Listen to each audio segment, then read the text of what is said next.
Good afternoon, everybody. Welcome to Tuesday, October 29th Tech Mashup. Just if I could please, I ask this every time, but I think it's really, really important. Can you give me a thumbs up, one of the emoticons to let me know that you can hear me and that you can see me all right, please? All right. I am seeing the purple circles with the thumbs up.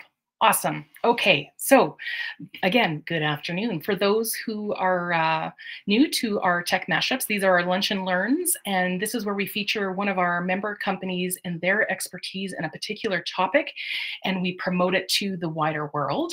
We do these every month, with the exception over the summertime, and if you should have any ideas that you yourself might want to present on in the future, please connect with Shaylin or myself, and we'll talk to you about how to do that.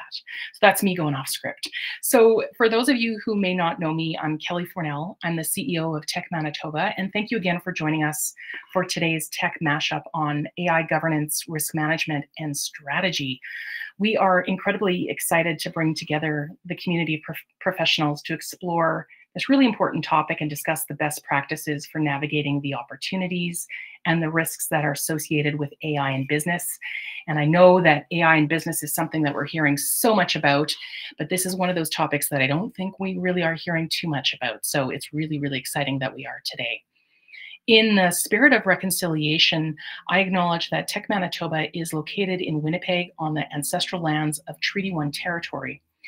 In support of our vision to work towards making Manitoba's tech sector the most diverse, equitable, and inclusive in Canada, we identified 3 years ago in our Tech for Good strategy that barriers to tech education, tech employment, and tech entrepreneurship exist, and they need to be addressed for those who are underrepresented in our community. And those tend to be people who are from a newcomer background, women, and Indigenous Manitobans. So as such, we developed relationships with other organizations that share this vision so we can collaborate on initiatives that address these barriers. And one such recent example is our MentorLink program. It's an initiative we started this past year with University College of the North, Computers for School Manitoba, and Exchange Technology Services. It's a program that brings industry mentorship and technical training to UCN's IT Support Technician Program and IT Readiness North program for Indigenous women who want globally recognized IT experience and employment options, which will allow them to live in their home communities in the North. We're incredibly proud of this initiative and others that will follow. Just a couple of notes about some upcoming really, really great events. Our next Lunch and Learn or Tech Mashup is not going to be over the lunch hour. It's going to be in person at Low Life Barrel House. It's called Mastering Prompt Engineering. So it's, again, another one that's focused on an aspect of AI. I do so hope that you can join us in person again at Low Life Barrel House. Whether you're just starting out with AI, whether you're looking to improve how you use it, this is going to be a presentation that will give you practical tips and strategies to get the most out of AI to make your work easier, faster, and more efficient, which is something that, of course, we all very much want. Also coming up on November 27th is the Manitoba Women in Tech Holiday Mixer. It's going to be at Smart Park at the University of Manitoba from 5:30 to 7:30. Come celebrate with some retro holiday movies, some cozy popcorn, great company. It's the perfect evening to unwind, connect, and make new friends in tech. Dress festive, bring your holiday cheer. If you haven't been to a Manitoba Women in Tech meetup group before, it's a collaboration between North Forge, New Media Manitoba, and Tech Manitoba, and we host them the third Wednesday of every month, with the exception of over the summers. And then the final event, and it's more than just event, it's the Manitoba Tech Week that's coming up. It starts on February 24th and it goes until March 2nd. This is the week-long showcase of the best and brightest in Manitoba's vibrant tech community. It's going to have events for all ages, all abilities, and this year's theme is Tech is Everywhere. Explore how technology is woven into every aspect of life. You can participate in sponsoring an event, the week, I should say, host an event of your own, and just attend events on the calendar. And one such highlight is going to be Techapalooza, I believe, is moving to be a part of Manitoba Tech Week. And this will be the 13th year that they've been raising funds for Cancer Care Manitoba. And they're chasing down their goal of having raised $1 million over a decade for Cancer Care Manitoba. So check out the events calendar that we have. We also promote events that are not Tech Manitoba's, but we feel that they're really, really important for you to be aware of and attend in support of our tech sector. Okay, so without further ado, today we are joined by Grania Grande. She's the General Counsel and Privacy Officer at Payworks, and she is a Tech Manitoba Board Director. Grania has been with Payworks since 2019, bringing more than 20 years of diverse legal experience and sharp business perspectives to the company's growing operations. She leads Payworks' in-house legal and privacy team, providing expert guidance on legal matters, risk management, governance strategy, and data privacy across the organization. Granier began her legal career at TDS LLP, practicing for 6 years. And before joining Payworks, she had key roles at Manitoba Hydro, where she led legal efforts on critical projects, and at Manitoba Telecom, now Bell MTS, where she spent a decade as the senior legal advisor. During her time at Bell MTS, she also served as Director of Regulatory Affairs and Privacy Officer, driving strategic initiatives around privacy and regulatory compliance. Grania holds a Bachelor of Arts honors from the University of Ottawa, a Bachelor of Law from the University of Manitoba. And in addition to her professional work, she is a very active supporter of Tech Manitoba, North Forge Technology Exchange, the Children's Hospital Foundation of Manitoba, and United Way Winnipeg. And dare I say, Granier also works out of, as do the other Payworks employees, out of their amazing new head office location just off of Waverly. So not to say that I could, suggest that they host another event, but should they do so in the future, it's a great event space. So without further ado, Granier, may I invite you onto the virtual stage, please, which means turning on your camera and your volume. And I will let you now take it away. Thank you so much, Kelly, and Tech Manitoba for the warm welcome and kind words. I'm really grateful to be here with you all today, and I want to thank all of the attendees for sharing their lunch hour with me today to listen to my presentation on AI governance, risk management, and strategy. So, hoping that technology works here, I'm going to try to share start the slide show. So, let's see here. Can I get a thumbs up, or can someone actually jump in with a verbal "it is working," just to let me know if it's okay?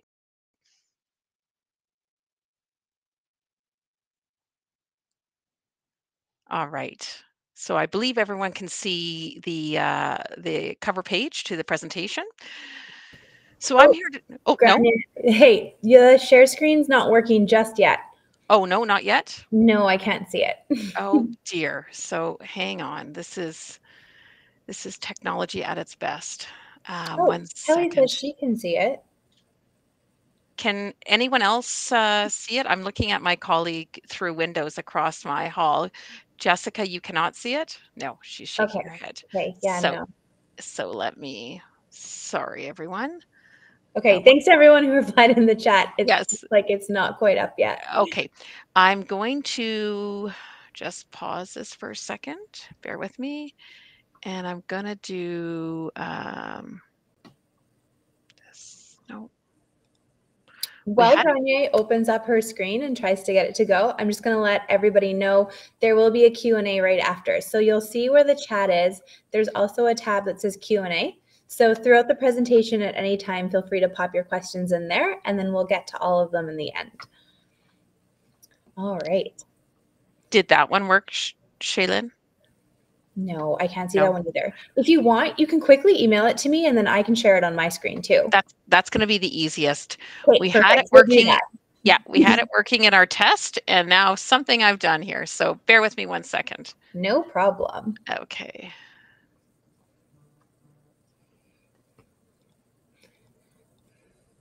And as we all work in tech, we know that we plan for it to work, and last minute it doesn't work out for us sometimes. So we can quickly pivot this and make it. Yes.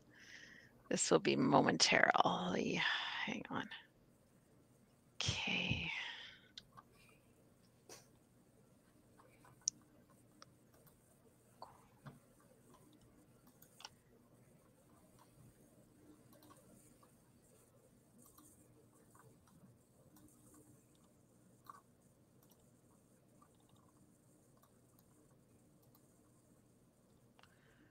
Okay, it's on its way to you now. Okay, wonderful. And let's see.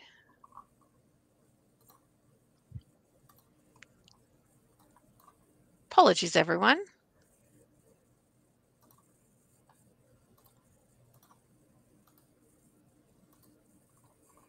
Just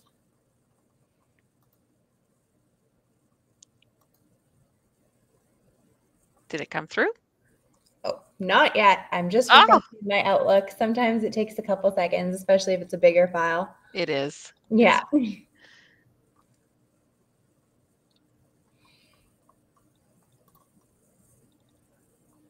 Yeah, it should be there. Okay, it's out of your outbox? Yep. Okay. Oh,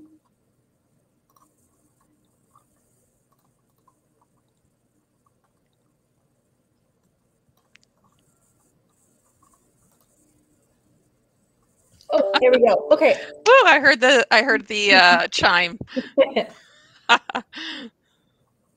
Okay, wonderful. So I'm going to share my screen with everyone as soon as I have it open in presentation. Okay. Wonderful. Okay, it should be going up right away here.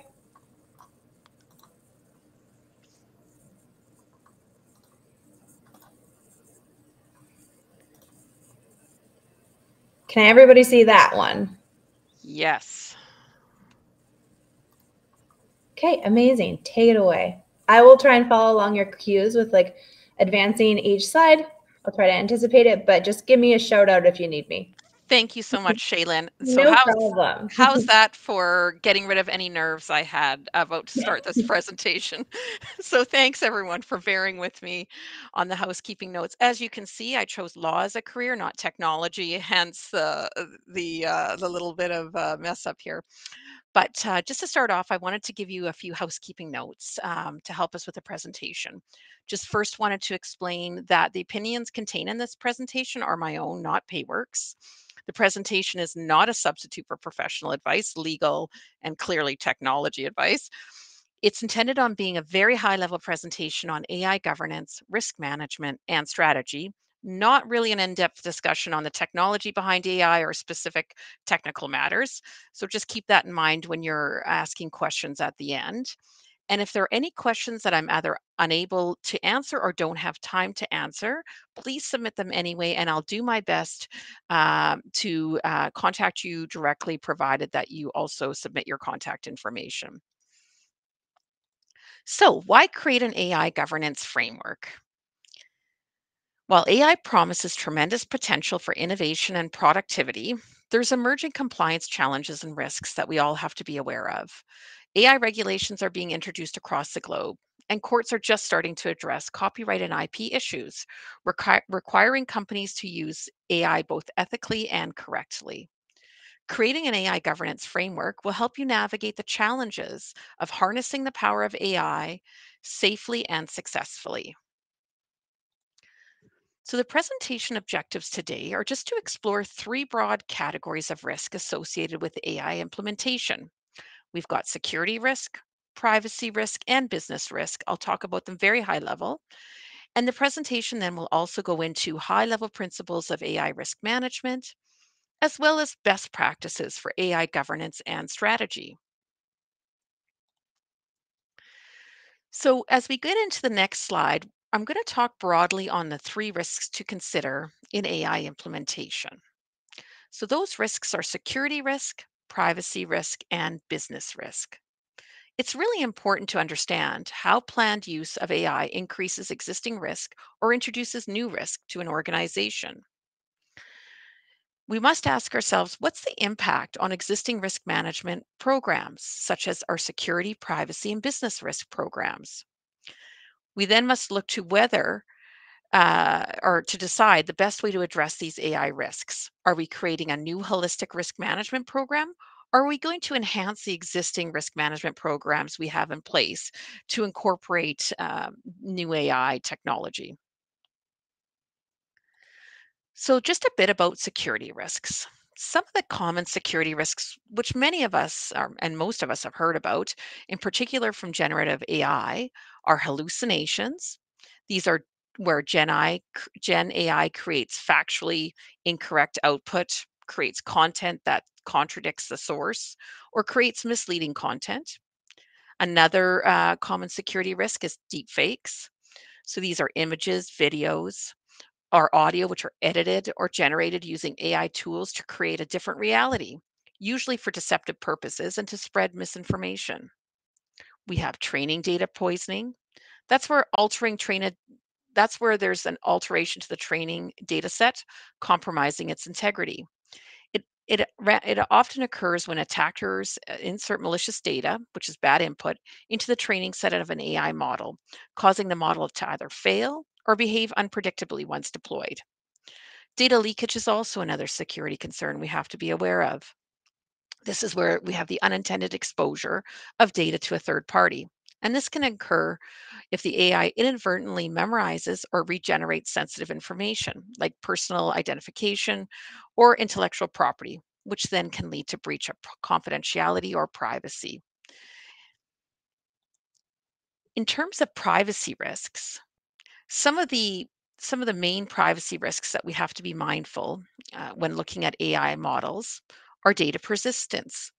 This is where data exists longer than the individual that created it. And it can happen in an organization if that organization keeps data beyond the lifespan of an individual. Another risk is data repurposing. This is where data is used for additional purposes other than its originally specified purpose. Spillover data is also a concern. It's common in surveillance. This is where data is collected on people who are not the target of the data collection. You'll see many of you will remember the case law having to do with surveillance in malls by landlords. That's an example. Data collection derived from the AI model itself. Lots of concerns here. There's informed consent, opt out rights, limiting data collection. All of these rights cannot be exercised in this example. We have misuse of pattern analysis. So, pattern analysis might be facial recognition, for example. And also the risk of profiling and tracking from AI. So users, again, back to the users who don't consent to profiling and tracking, which is a privacy requirement in jurisdictions. So these are some of the privacy risks. If we go to business risks, there's many. I've only named a few here, but just for some high-level concepts, we've got many operational considerations. There's high cost of running hardware associated with AI, storage costs, training sets, as we know, require a lot of data, and also network costs. So cost is a factor. There's also workforce requirements. You need a really skilled workforce to develop an AI model if you are a developer of AI. And if you're not developing, if you're procuring or deploying, you also need a skilled workforce to monitor security risk and compliance associated with AI. Another operational consider is data corruption and poisoning. We have to make sure where data is insecure or if there's not proper guardrails around the data, such as poor identity and access management. This can lead to bad data decision making.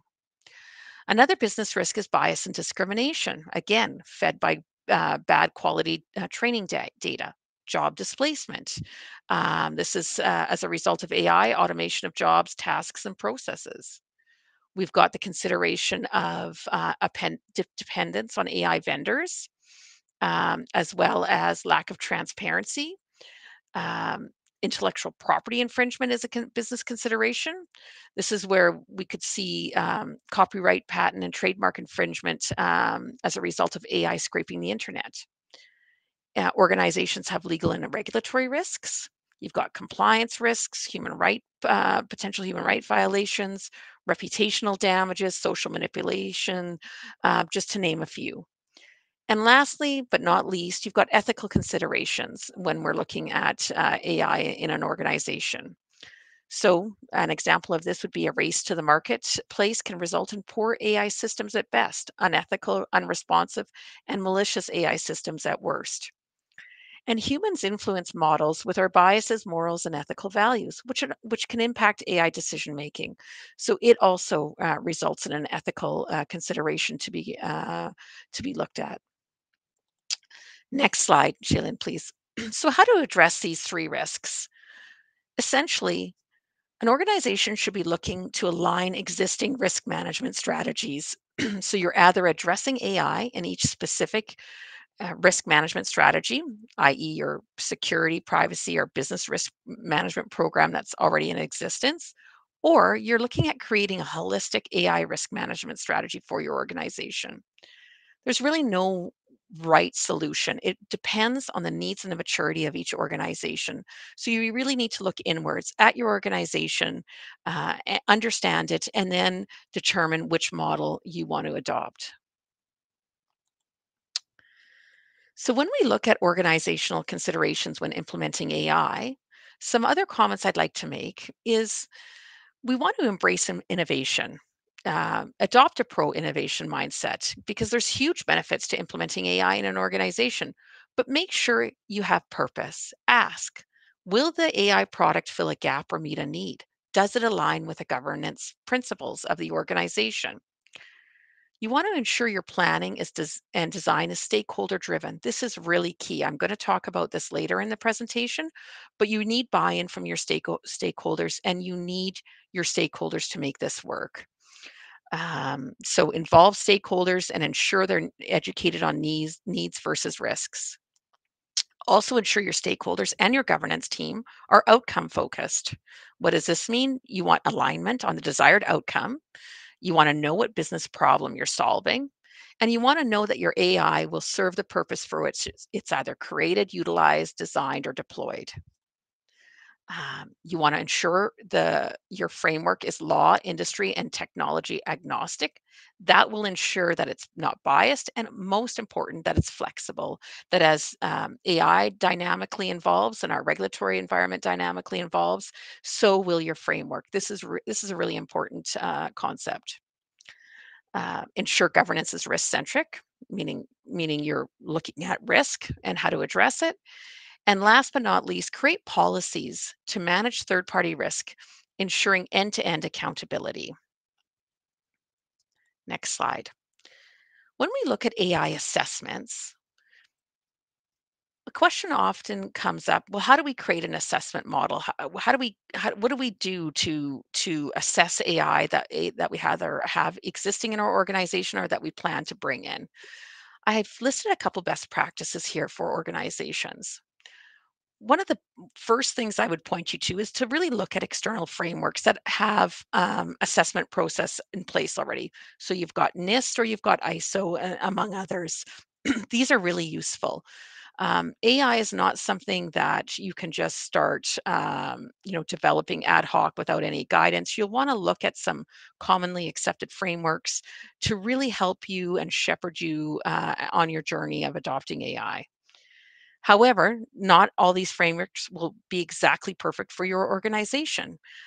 Some organizations are startups, others are just maturing, and whereas others are enterprise, large scale organizations. So you really need to then look at your organization and adapt those frameworks for your purposes. Also, look at your external procurement and your internal development requirements. From there, you're going to define your AI principles, values, and standards, and base your key AI risks and needs accordingly. And then, touching on what I've said previously, and you'll hear me talk about it again later, is you really want to take your AI assessment needs and requirements and compare them against your existing risk management and assessment needs and requirements. Because here, what you're looking to do is optimize and simplify.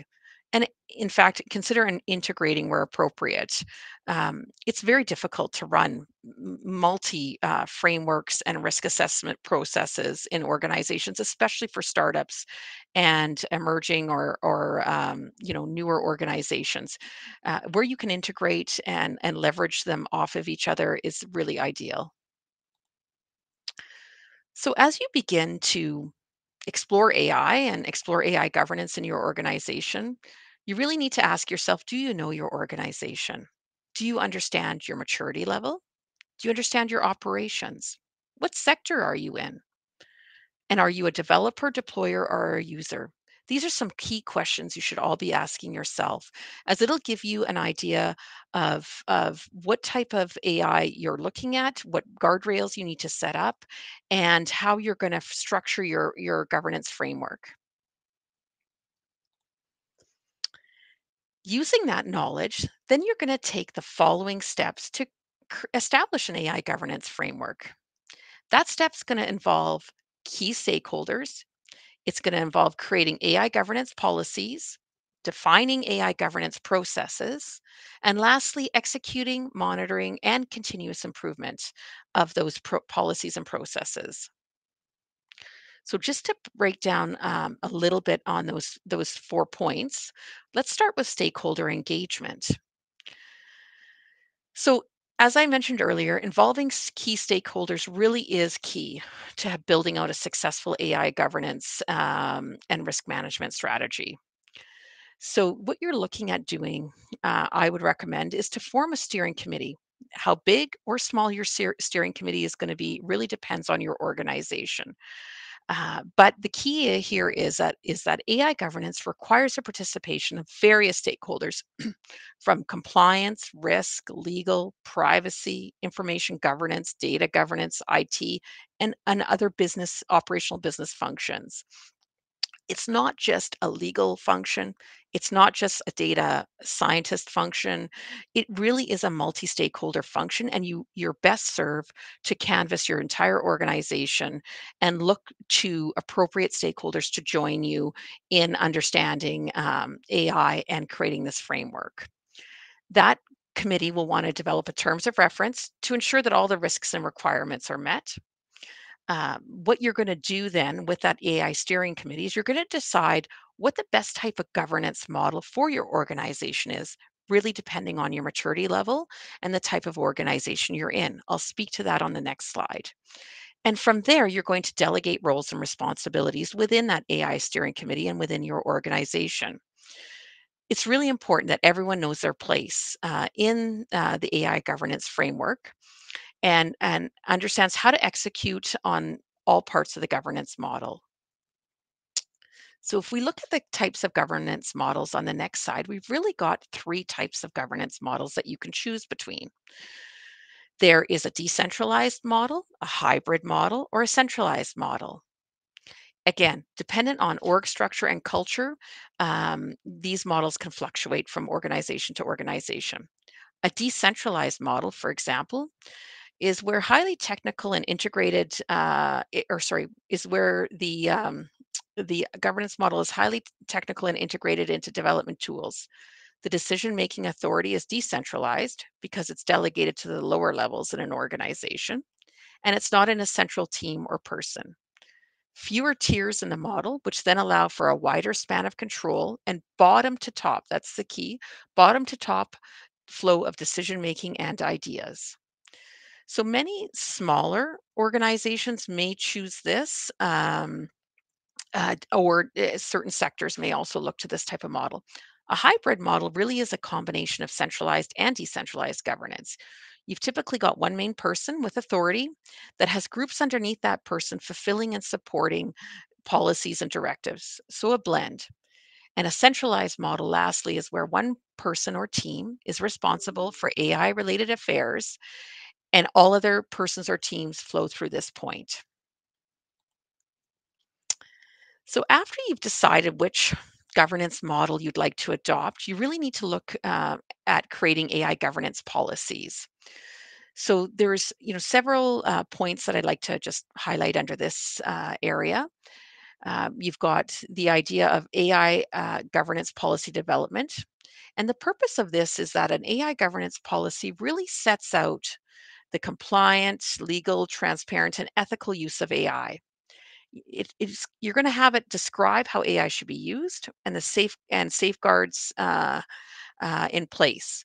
It really becomes an overall guiding light to demonstrate to regulators and others, could be your clients, all other interested stakeholders, clients, community, etc., that your organization is using AI responsibly. As part of this AI governance policy section, you're going to want to really update your data record retention policy if you have one. This is really important for those organizations that don't have one. You really want to look at that because there are rules and regulations on how long data should be kept. And as we all know, keeping too much data increases your risk of either privacy breach, security breach, all kinds of bad things with malicious actors out there. Another thing you'll want to do is really look at um, putting in place a data security classification policy. Again, highly recommended.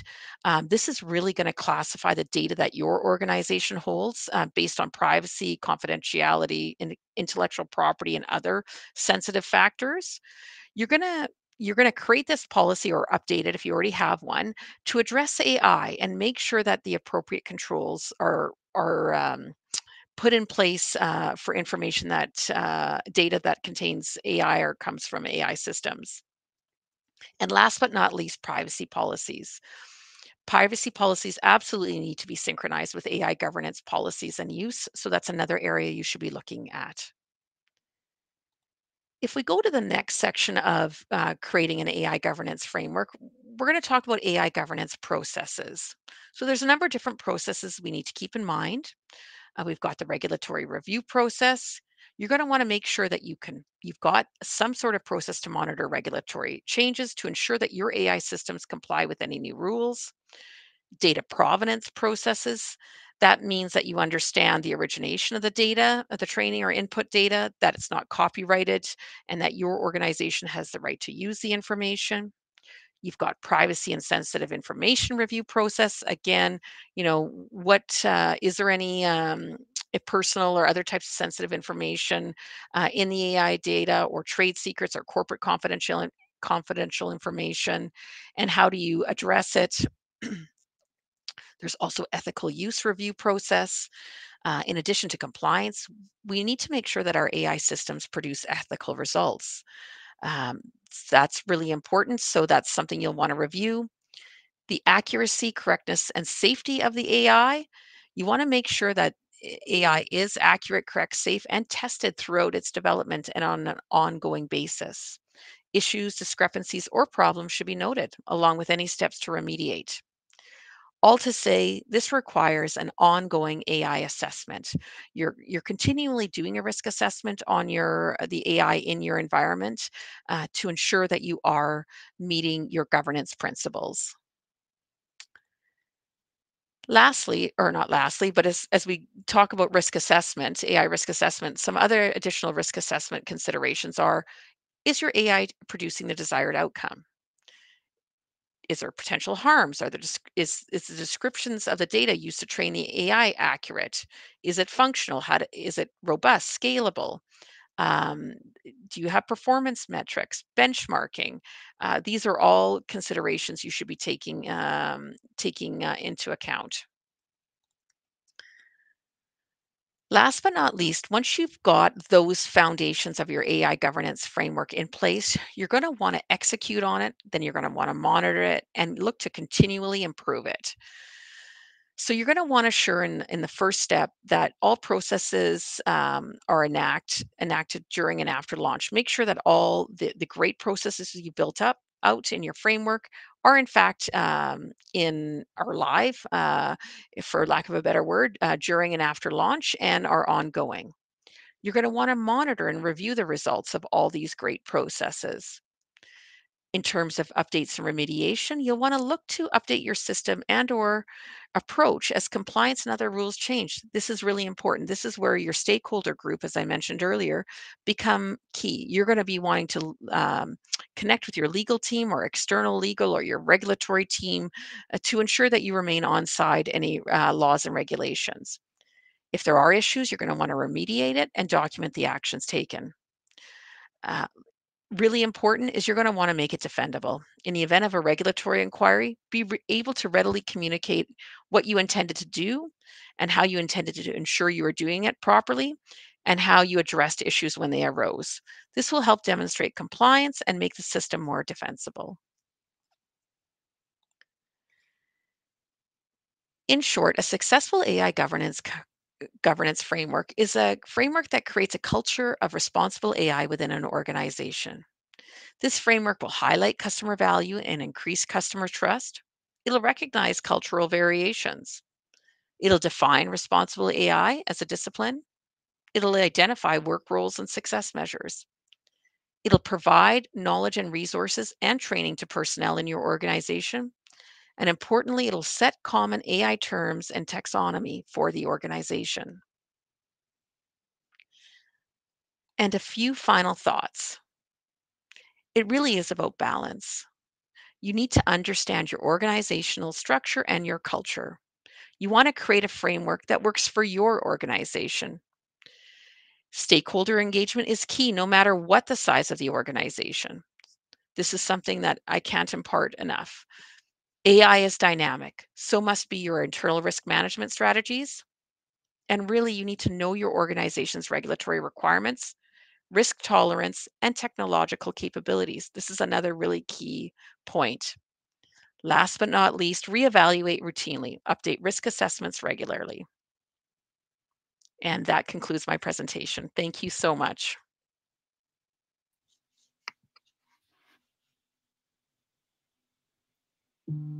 Fantastic. Thank you so much, Granier. Apologies for the little technical glitch at the start, but you and Shaylin handled it beautifully.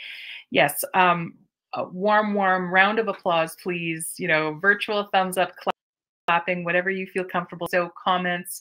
That was a fabulous overview. Honestly, if anyone, could provide such a concise and full of advice, practical information, Granier, it would be you. So thank you for taking time out of your day to do that.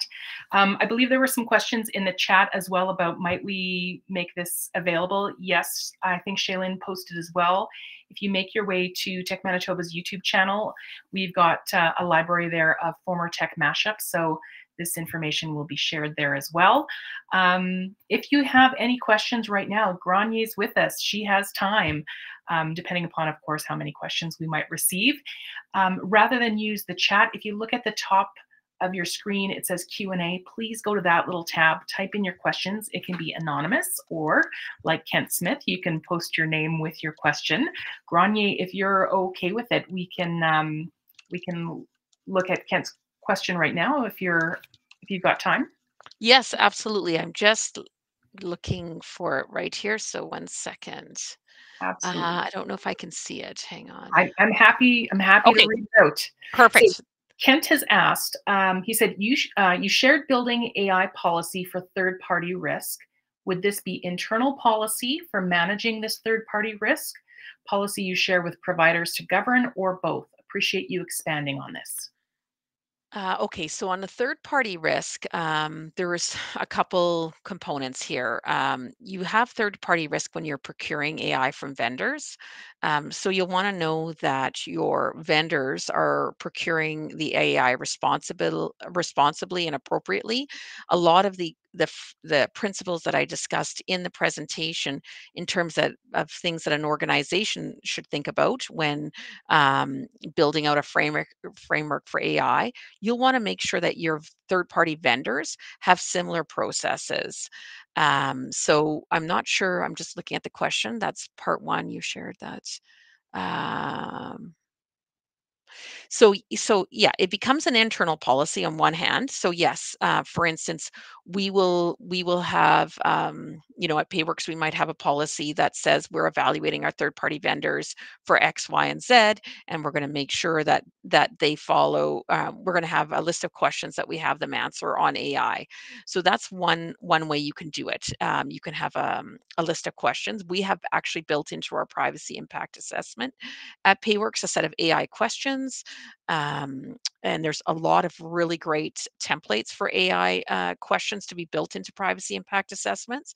And typically, what happens is, in fact, our business primes, our business subject matter experts will actually take those questions and send them out to the vendor to ensure that we fully understand how AI is used in the solutions that we might be procuring for them. Likewise, if it happens to be and you might have a variation depending on whether the third party tool that you're procuring is either something that you're going to build in for your customers, so it becomes part of your own commercial offering, or if it's going to be an internal use tool for employees like a chat gbt. So that'll dictate as well what you do on building out this AI policy for third party risk. Kent, did I answer your question? Hopefully. I see the floating thumbs up, so Oh, I think good. I think you did. I think you did. Okay. We have a second question here that is asking Granier, what kind of legal actions could be taken against companies using AI in a less than responsible way? Ooh, great Ooh, question. yes. So without getting into a ton of like examples, but basically you can have, a classic one is AI producing inaccurate results. So you could have, so where the training data hasn't been that isn't appropriate or accurate, and there's been no process to review it and determine and fix that. So you could have inappropriate responses coming out from your AI. So you could have chatbots giving in wrong information to customers. There's a ton of different examples where basically if the AI isn't the data isn't accurate that goes into the training model, or biases aren't caught, then you could also have human rights matters. There is really a variety of different legal challenges that could come out of AI use. Which then leads to the next question. Are there any examples of AI lawsuits that stick out to you? Any horror stories you could Ooh. share? Horror stories, very appropriate for Halloween. Thankfully, none that I can speak of directly that have had direct impact.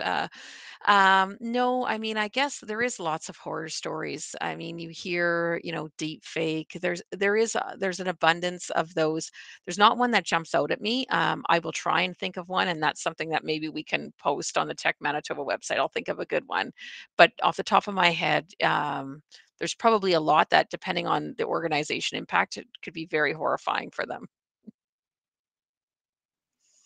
I think that's a very appropriate question for the week of Halloween, as you just pointed out. It So, is. yes. And if anyone's aware of any that would make a really interesting case study, yeah, let us know, because we definitely want to draw attention to how we might learn from other people's um, initiatives as well. So, I think there's a lot of learning to be had from some missteps, and so we shouldn't necessarily, unless there are different legal reasons to do so, we shouldn't always shy away from these things. Let's talk openly. Mhm. Okay. Well, Grania, I think that's it, unless anyone else has any other questions.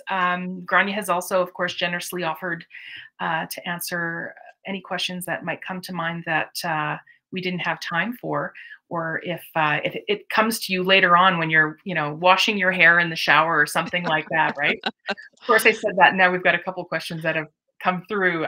Grania, are you okay with a couple more? Absolutely. Okay. Oh, Tara, here we go. How would you approach Indigenous ways of knowing and oral storytelling in terms of policy making? How are the sacred teachings and teachings from elders protected in policy? That's a fascinating question. This is a really, really good question, Tara. Thank you for answering it. And one, I'm going to be honest with you, I don't feel entirely qualified to answer. All I can really say here is you want to make sure that when you're looking at it in terms of policy making, um, you know, yeah, there's a lot of different angles that you could approach this question from. But I think, basically you're looking at protecting it. You're looking at protecting the origination of the knowing, the oral storytelling. You're looking at ensuring that there's not, if you're looking at inserting it into a training model data set, which is what I think the question might be, you're looking at ensuring that there's no biases that can come from it. There's going to be a holistic, a number of things you're going to want to consider. And if you don't mind, Tara, I'd love to answer this one a bit more holistic, but give you a proper answer. So I'm going to take this one back, and if you can send your details to Tech Manitoba, then I'm going to get back to you on this one, because I do think it's a really great question and an important question. So I thank you for that. Absolutely. And as someone who I think I can share, Tara, I hope you don't mind, as someone who's working in the North, she very much lives and breathes this. So I think that that would be wonderful to have that connection between the two of you. Thank you. We have here a question. Let's see. As a startup who has an IP lawyer and privacy lawyer involved, would this AI governance and policy work fall within the scope of those advisors, or is there a different specialist? Really good question. So those are going to be two individuals, two stakeholders, as I refer to them, that you'll want to involve. But at the crux of it, you're still going to need operational people to help those advisors understand the purpose of the AI, where your data lives, and a whole bunch of operational things surrounding the AI data. So, for example, you might need some if you're a small organization, a startup. So you probably have a couple of operational people. Those likely are going to be your go-tos because they're going to understand your systems. If you have a technical person, you won't have a data scientist. Those are really mature organizations that have data scientists, but you're going to have either an IT person, you might have a corporate security person. Those individuals also are going to be important to have those discussions with your IP lawyer and your privacy lawyer, because without an understanding of the organization, your sector, how you use data, what you do with data, they're not really going to be able to create that AI governance framework for you, because the last thing you want is an AI governance framework that doesn't work for you. That's the important thing. You want something that's scalable to your organization, that meets your needs, again, but scalable as you grow. So I would say those are two very good starts, but I'm fairly confident they're going to ask you to give them the names of a few operational folks as they embark on building out that framework. Great answer, as always. Grania has also generously allowed us to share a link to her LinkedIn account. So in the chat, if you are interested in connecting with Grania afterwards as well, and LinkedIn is your preferred way to do that, Shaylin's got Grania's link on the right-hand side of your screen. So don't forget about connecting with her that way as well, because I'm sure she also shares some interesting tidbits through LinkedIn about AI related things for governance, risk strategy, and all things legal. So again, LinkedIn, wonderful way to connect with those of us here in Manitoba. Okay, I'm looking at the Q&A tab here. I'm not seeing anything else new. Maybe Grania, one question for me. We have a lot of really small organizations in Manitoba, which is totally normal. Small businesses, right? Fewer than, and the number changes, fewer than 20, 11 employees, whatever that sweet spot is. Don't always, think that they have the time to be focused on something like a governance framework for their AI use. What would be some advice for them in terms of how to wrap their heads around it so as not to feel so overwhelmed? Great question, Kelly. Really great question. Look, I think the key is it doesn't have to be elaborate. It doesn't have to be fancy. You just really need to answer some fundamental basics. what is the type of organization you're in? What are the things you have to worry about? Are you regulated, for instance? Some key questions which I suspect you will already know, but then just get down to the basics. You're going to look at kind of almost very similar to the privacy questions you might ask yourself as an organization, how to remain compliant with privacy regulations.